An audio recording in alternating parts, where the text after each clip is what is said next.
Healing from white supremacy looks like a lot of self-shaming. Feels like a lot of self-shaming. At least I do a lot of it. Feeling like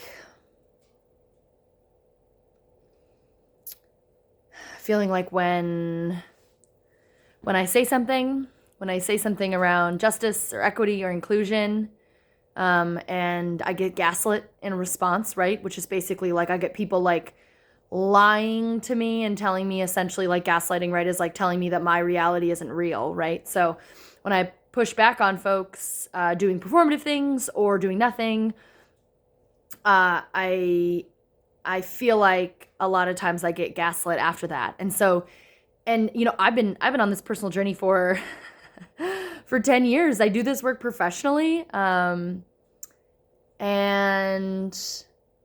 I shame myself all the time for I say something, and in the moment, like, I know I need to say something. My gut feels it, my body feels it, just knows that, like, you have to say something, you have to do something in this space. And so then I do, and if it's not well received, which is like really rare, right?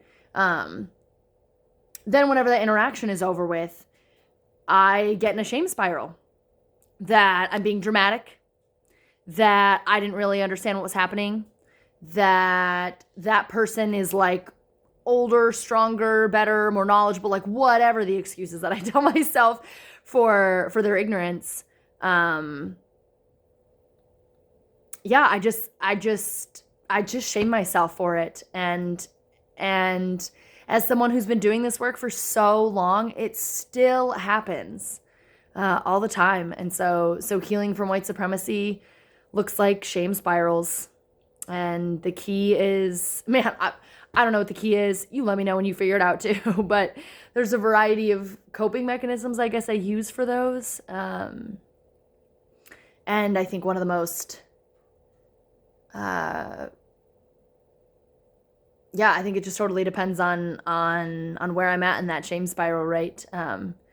So trying really hard when I recognize that that's happening, which sometimes it takes me a really long time to recognize it. And this is where having people in your corner, and people that are also healing, and people that are also trying to be anti-racist, anti-patriarchal, anti-ableist. This is where it's so important to have people that validate and affirm that your experience was real, and that people were gaslighting me during it, right? So, yeah, so that's what it looks like. It looks like a lot of shame spirals and figuring out how to get yourself out of them.